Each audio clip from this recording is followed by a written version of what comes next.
todos. Buenas tardes, quiero decir.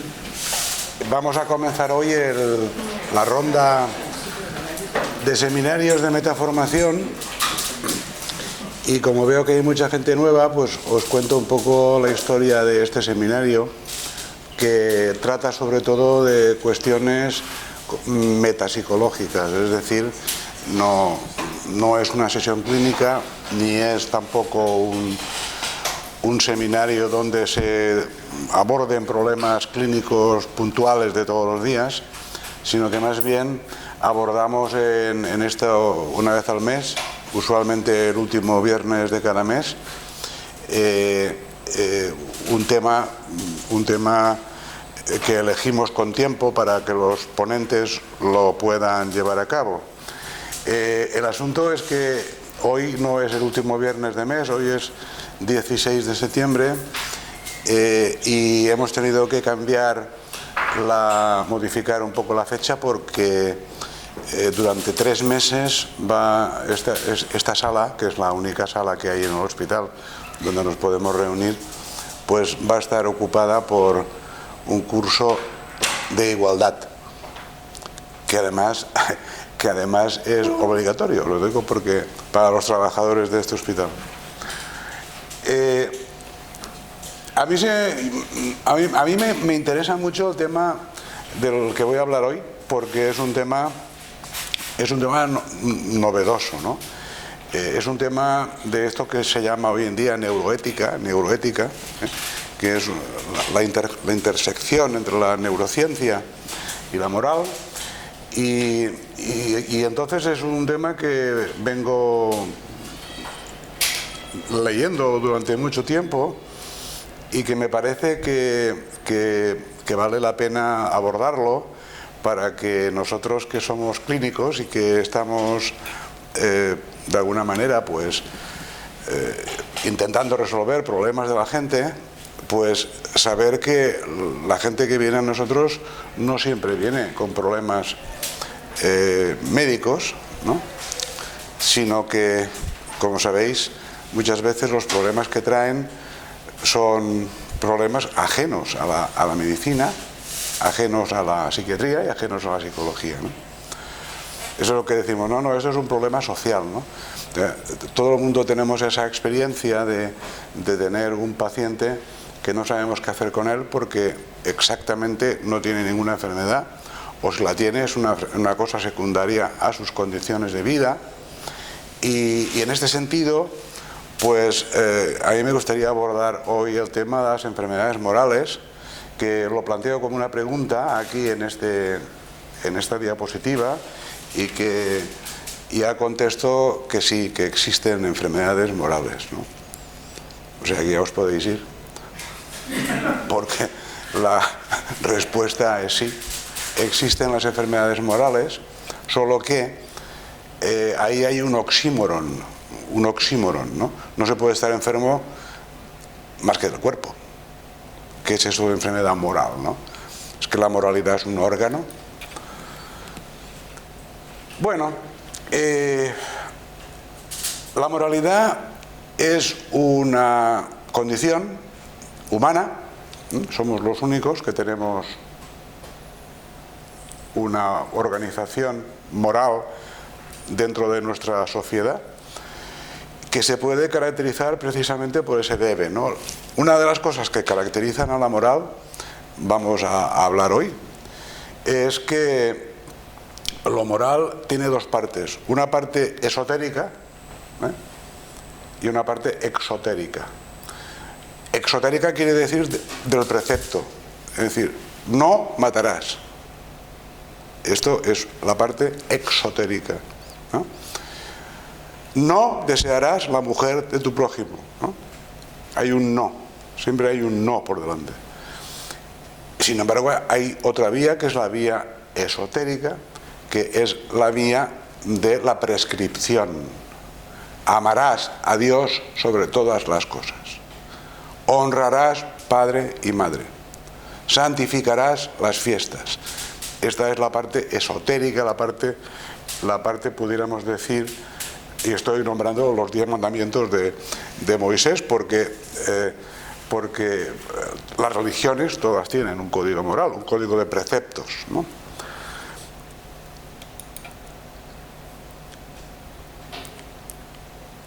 Freud pensaba que la moral, sin embargo, habitaba dentro del cerebro individual de cada uno de nosotros, cosa que es cierta, pero es cierta porque los seres humanos individuales somos capaces de internalizar las normas del grupo, ¿eh? Y como internalizar las normas del grupo da premio biológico en forma de fitness, pues evidentemente la adopción de una conducta moral tiene ventajas reproductivas. Sin embargo, Freud, que era judío, pues esto se lo imaginaba de otra manera. Freud pensaba que el superior era el representante de las prohibiciones maternas y paternas. Y se lo imaginaba como una parte de la mente, es decir, como si fuera un órgano, ¿no?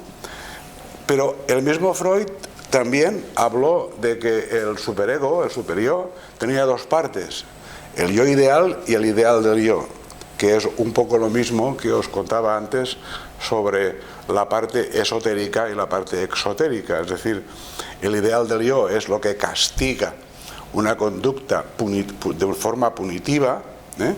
Y el yo ideal sería el yo al servicio del principio del placer, ¿no? Es decir, Freud tenía una concepción del superior hebrea. El superior para Freud es Dios. Y de alguna manera el superego es un representante de la divinidad, ¿no? Nosotros, los psicólogos y los psiquiatras, cuando vemos un enfermo tenemos un problema, y es que el enfermo nos viene como el granito, ¿no? El granito, vosotros sabéis que el granito es eso que tenéis en las encimeras de las cocinas, ¿no? Eso se llama granito. Y el granito es una roca ígnea, una roca sedimentaria, que a su vez está compuesta por otras rocas. El granito es cuarzo, feldespato y mica, ¿no? Y son agregados que se han ido construyendo a través de la erosión y de la sedimentación. Y con la mente humana pasa un poco lo mismo. La mente humana no es un órgano, la mente humana es un escenario, ¿no? Es decir, es una roca granítica donde se dan cita no solamente condiciones biomédicas, sino condiciones psicológicas, interpersonales, ¿no? Y condiciones morales, como veréis a continuación.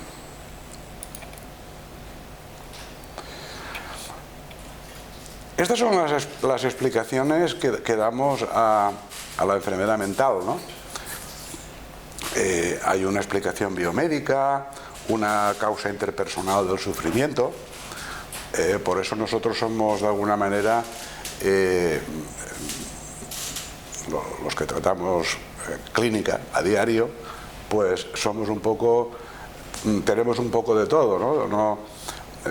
No solamente recetamos medicamentos, como dicen por ahí, ¿no? Sino que hay muchas explicaciones para el malestar y para el sufrimiento, ¿no?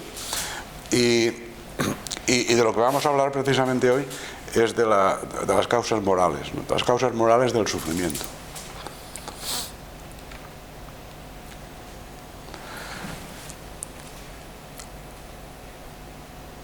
Hay una idea bastante equivocada de la gente. La gente cree que identifica moral con religión, ¿no? Y es verdad que todas las religiones contienen una moral, ¿no? Pero también existe una moral laica, ¿no? Todos los que estamos aquí no hemos asesinado nunca a nadie, ¿verdad? ¿No? ¿Por qué? ¿Por qué acatamos esa prohibición? ¿En nombre de qué? ¿No? ¿En nombre de qué? Bueno, la mayor parte de nosotros acatamos esa decisión o esa prohibición diríamos, por causas éticas, cívicas, ¿no? Por causas simplemente de la prohibición no la acatamos por orden divina, sino que la acatamos por orden social y porque hay un código penal y pues nos podrían castigar. Pero las personas normales y los asesinos en serie operan más allá de que si existe o no existe un código penal, es decir, más allá de si existe castigo, ¿no? Es decir, nosotros si no matamos a nadie no es porque exista castigo, es porque no nos apetece, ¿no? O sea, o sí que nos apetece. Sí nos apetece, pero no lo hacemos, ¿no? Quiero decir que hay inhibiciones, y esas inhibiciones morales, que le llamamos empatía, ¿no? La empatía es una inhibición moral, ¿no? No es nada más que eso, una inhibición moral. Entonces, pues, la moral, uno de los errores de Freud fue considerar que la moral emergía como identificación de las prohibiciones maternas y paternas, pero en realidad la moral emergió evolutivamente hablando para controlar la conducta de los demás. Es decir, no evolucionó para autocontrolarnos a nosotros mismos, sino a los demás, ¿no? A los demás los controlamos de dos maneras: a través del ostracismo, es decir, les hacemos el vacío, ¿no? Los controlamos a través del chisme, es decir, hablando mal de ellos en su ausencia, y los controlamos también a través del castigo, ¿eh? Cuando una persona mata a alguien, pues la encierran y se lo quitan de encima una buena temporada, ¿no? Es decir, que la moral nació para hacer a las comunidades humanas cohesivas y laboriosas, ¿no? ¿Por qué? Pues por una razón que entenderéis todos. Es decir, cuesta más criar una gallina que robarla, ¿verdad? Luego, el que roba gallinas lo hace por su propio beneficio, pero perjudica a toda la comunidad, ¿no? Que se queda sin huevos. Es decir, que de alguna forma el criar gallinas en una comunidad es bueno para la comunidad. Luego, el que las roba está haciendo un crimen contra la comunidad, no solamente contra el dueño de las gallinas, ¿no? Es decir, que una vez que se inventó la moral y una vez que se inventó el castigo, el ser humano inventó una contraestrategia que le venía de cine, que es el engaño. Es decir, si yo puedo robar gallinas y que no me pillen, pues tengo la ventaja de ser de la comunidad, pero tengo las gallinas y los huevos, ¿eh? El problema es que cuando te pillan tienes que irte de esa comunidad que ya no te admite. Pero cuando el hombre se hizo de alguna forma mucho más fácil de ir de un sitio a otro, pues entonces ese hombre podía ir engañando a las sucesivas comunidades hasta que lo descubrían y terminaba por ser condenado otra vez al ostracismo, ¿no? Es decir, que el engaño evolucionó para preservar la autopromoción. El engaño evolucionó para liberarse del yugo de la moral colectiva, ¿eh?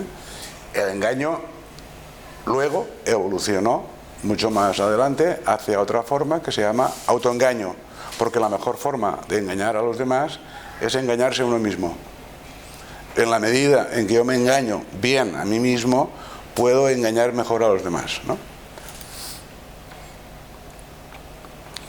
Es decir, el problema de la moral podría definirse como que la moral es la saliencia de nuestra disposición a cooperar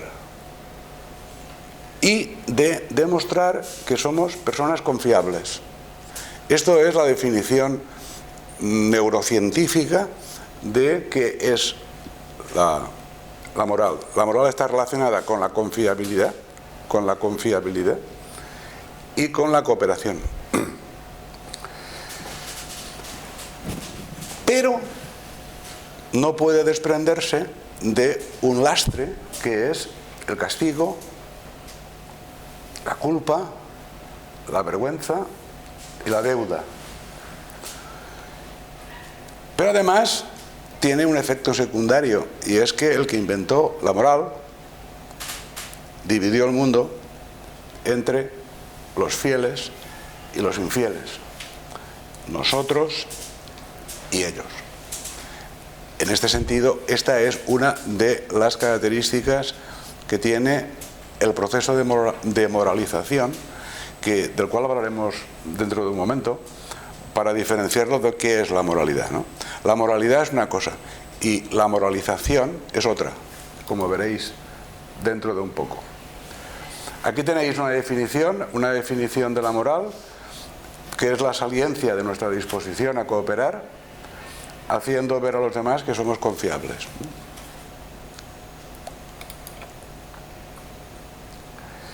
Hay gente que se ha ocupado de desbrozar esta cuestión de la moral. Uno de ellos es Schroeder, que es el gran pope de la moral, que describió los tres grandes.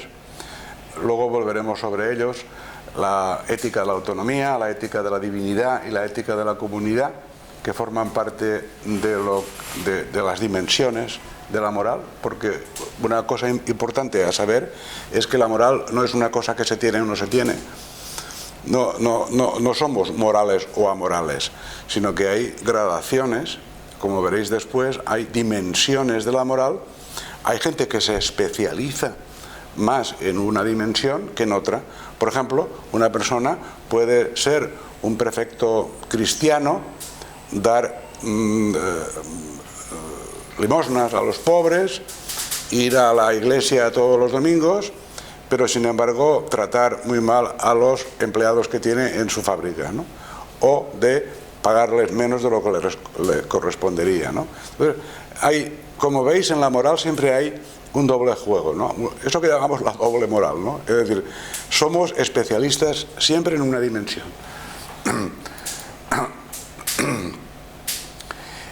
Estos son los tres grandes de Schroeder: la ética de la autonomía, que se ocupa de los derechos, del daño, de la justicia y del cuidado. Luego están los valores de la comunidad: jerarquía, lealtad, cooperación, deber, reputación. Y luego está la ética de la divinidad: la contaminación, la pureza, el pecado, lo que es bello o feo, es decir, lo estético. Estos tres pilares de la moral o dimensiones son los que vamos a ver dentro de un momento, aunque nos vamos solamente a ocupar de dos de ellos. Bueno, aquí tenéis las explicaciones que se dan al sufrimiento humano. Es decir, el sufrimiento humano procede siempre de alguno de estos tres pilares: o bien es interpersonal, por conflictos con los iguales o conflicto con personas concretas, o es de causa biomédica, o es de causa moral, ¿no? Estos son los tres focos de sufrimiento que que nos perturban y por lo que consultamos, ¿no? Es interesante, cuando vemos a un paciente, saber de qué se quiere curar, ¿no? Qué es lo que le pasa, ¿no? Y de qué manera lo podemos abordar mejor. Si su problema es un problema interpersonal, pues es un tema para psicólogo, podríamos decir, ¿no? Si es un tema biomédico, pues es mejor un tema de psiquiatra. Pero ya veremos cómo el problema lo tenemos en las enfermedades morales, que no sabemos cómo tratarlas. Por ejemplo, la psicopatía, ¿no? La psicopatía es una enfermedad moral, no es una enfermedad biológica, es una enfermedad moral. Por ejemplo, estábamos hablando antes de la pederastia, ¿no? La pederastia es una enfermedad moral, no es una enfermedad biomédica, ¿no? Y luego hablaremos también de la anorexia mental, que es una enfermedad moral, como veréis, ¿no? Bueno, el tratamiento moral ya lo inventó un psiquiatra que se llama Pinel, ¿no? Que creían en aquella época que las enfermedades tenían causas naturales y que podían ser tratadas por medios morales, ¿no? Por medios organizando entornos que fueran protectores que tuvieran una dimensión de cuidado, que tuvieran una dimensión de control también. Y esto pues es una cosa que se inventó ya en el siglo XIX y que seguimos haciendo nosotros, porque nosotros en media estancia lo que hacemos precisamente es tratamiento moral, ¿no? Hacemos terapias, ¿sí? Damos medicación, sí, pero básicamente lo que hacemos es organizarles la vida a la gente, ¿no? Organizarles la vida del día a día, ¿no? De cuando hay que ducharse, cuando hay que levantarse, cuando hay que mear, cuando hay que tal. Es decir, eso se llama tratamiento moral.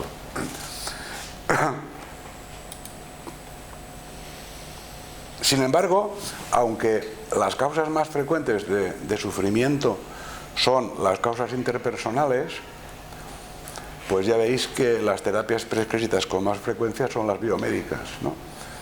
Es decir, que ahí hay como un desajuste en la proporción en que describimos las enfermedades y luego los remedios que aplicamos, ¿no? Luego veremos que los psicofármacos también se pueden utilizar en las enfermedades morales para modificar algunos de los ítems que presiden a las enfermedades morales, ¿no? Bueno,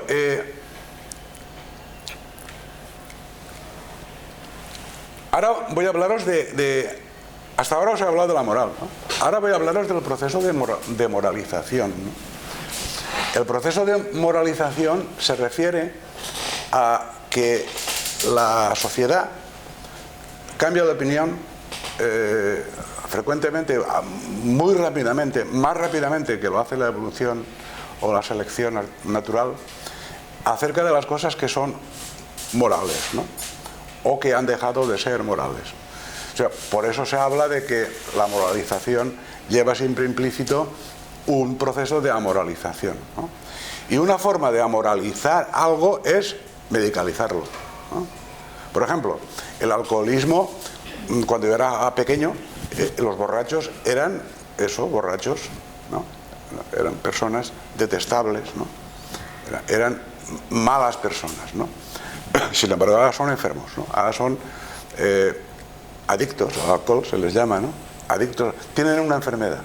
En el momento que tienen una enfermedad, el alcoholismo ha dejado de ser una cuestión moral y se ha convertido en una cuestión natural, ¿eh? ¿Veis cómo ha cambiado? El aborto era pecado, el pecado más grande que se puede cometer en la humanidad, ¿no? Era una cuestión inmoral, tan inmoral que las mujeres que quedaban embarazadas pues venían aquí a este hospital y estaban aquí hasta que daban a luz y luego dejaban los hijos en orfanatos o bien los daban en adopción, se escondían durante todo su embarazo, iban con un velo como las monjas. Era una cosa vergonzante, ¿no? El estar embarazada de soltera, ¿no? Sin embargo, hoy en día las solteras pueden tener hijos y hacen lo que les da la gana, ¿no? O sea, el proceso se ha desmoralizado, o sea, amoralizado, ¿no? Con el aborto pasa 3/4 de lo mismo, ¿no? Era una cuestión ampliamente reconocida como inmoral y que hoy es una prescripción médica, ¿no? Vas al médico, te ponen una inyección, y te vas a casa, ¿no? Te vas a casa y no hay ninguna secuela desde el punto de vista moral. El adulterio, aún hoy el adulterio en ciertas culturas está condenado a la muerte, ¿no? Sin embargo, en la nuestra, pues es pan nuestro de cada día, ¿no? La obesidad, ¿no? La obesidad hoy en día está moralizada, es decir, da asco, ¿no? O sea, los gordos dan asco. A mí me contaba el otro día una persona que tenía asco a los gordos porque ocupaban más sitio en el autobús. Y yo digo, bueno, lo que te quita del autobús no te lo quita a ti, hombre, no te preocupes. O sea, que la obesidad se ha convertido en un demonio, ¿no? En un demonio. El veganismo es una cuestión moral hoy en día, ¿no? Es decir, yo no mato animales, ¿no? Dicen ellos, ¿no? Yo no mato animales. Es una cuestión. Los movimientos antivacunas, ¿no? 3/4 de lo mismo, ¿no? El animalismo, ¿no? Pobrecito toro, pobrecito toro. Pero te apedreo a ti, que eres de Tordesillas y defiendes al toro. Quiero decir, tú me importas un bledo, pero el toro no, ¿eh? Al toro hay que protegerlo, a la persona no. Igual que en el aborto. Es decir, a la mujer hay que protegerla para que haga lo que quiera, pero al bebé no. O sea, se desmoraliza, se naturaliza, se vuelven a... Hay como un proceso donde parece como que ciertas actividades ocupan el nicho de otras que han quedado vacíos, ¿no? Es decir, que moralización es una cosa y moralidad es otra, ¿eh? No es lo mismo la moralización que la moralidad. La moralidad es una cuestión individual, una cuestión de internalización de normas usualmente que han pasado por el filtro de la selección natural, ¿eh? Por ejemplo, el homicidio, ¿no? Que hablábamos antes. El homicidio rompe totalmente la solidaridad, la cooperación entre los grupos, ¿no? Si yo te mato a ti y luego tú vienes y matas a mi esposa y mi esposa va y luego se venga y te mata a ti, pues como tú comprenderás, una sociedad de 100 personas en las que están todos matándose unos a otros, eso no se puede aguantar. Por lo tanto hay que prohibirlo, ¿no? Hay que prohibirlo. No matarás, el no matarás, que el 6.º mandamiento de Moisés, el no matarás es el fundamento no solamente de la moral, sino de la evolución humana. Si todos nos matáramos, pues no habría evolución, ni habría internet, ni habría de nada, porque estaríamos todos matándonos unos a otros, porque luego nos vengaríamos, ¿no? Que es lo que hacen en ciertas sociedades, ¿no? En ciertas sociedades la familia tiene que matar a una hija o un hijo, lo que se llama por un crimen de honor, precisamente para evitar que los maten otros. Eso que a veces vemos en el periódico de que hermano tiene que matar a la hermana porque la han encontrado fornicando con el vecino, ¿no? Entonces eso es un tema de honor que toman la familia a cargo precisamente para evitar que sea otra familia, un extraño, el que entre en ese combate, ¿no? Es decir, que todo eso tiene un fundamento, digamos, evolutivo y moral, pero también fundado en la selección natural, ¿no? Por ejemplo, el veganismo no tiene ningún fundamento en la selección natural, ¿eh? El veganismo, ahora como veremos después, es otra cosa, un proceso de moralización que ha seguido otro camino bien distinto a lo adaptativo. Es decir, todo lo que no es adaptativo desde el punto de vista de la selección natural no sobrevivirá. Y todo lo que es adaptativo sobrevive. Nosotros tenemos algunas cosas que han sobrevivido, por ejemplo la antropofagia, ¿no? Ya no nos comemos personas, ¿verdad? Bueno, hay alguno por ahí que sí, algún psicópata, pero usualmente las personas ya no nos comemos unos a otros, ¿no? ¿Por qué? Porque es un tabú que está muy reforzado por la selección natural, por la misma razón que el homicidio, ¿no? El incesto. Nadie de nosotros se nos ocurre acostarnos con nuestras hijas o con nuestros padres o con nuestras madres. ¿Por qué? ¿En nombre de qué adoptamos esa prohibición? En nombre de la selección natural. Es decir, no es bueno que una familia haya intercambios sexuales entre las generaciones, ¿no? ¿Por qué? Porque eso genera muchos líos. Tú imagínate los líos que se pueden generar en una familia si el padre se pasa por la piedra a las hijas, ¿no? O sea, eso genera un lío entre las hijas, los hijos y la madre y el padre y los abuelos y los...